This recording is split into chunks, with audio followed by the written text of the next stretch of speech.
පාටකුඩෝලු කතාවේ දැන් තමයි නොක්නාරිය.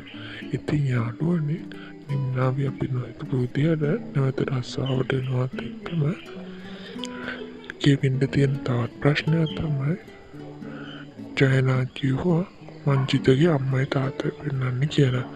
ඉතින් මංජිතගේ අම්මයි තාත්තයි පෙන්වන්න ඇත්තටම විදියක් නැති හින්දා ඉතින් ඒ නිසා මේකට යොදාගන්නේ කංගුලිගේ අම්මවයි තාත්තවයි. ඉතින් ඒ දෙන්න නම් ඇත්තටම මේකට කැමති වෙනවා. මොකද කංගුලිගේ අම්මා කොහොම හරි සල්ලි හොයාගන්න විදියක් තමයි කල්පනා කරන්නේ.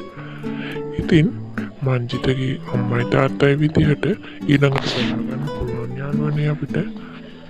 ජයනාත් එමිලා කංගුලිගේ ගෙදරට මංජිතගේ විස්තර කතා කරගන්න හැටි.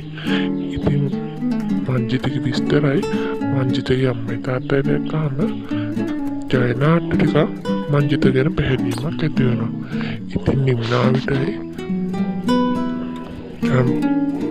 මංජිතටයි නිම්නාවිගේ තාත්තා කැමති වෙන්නත් පුළුවන්.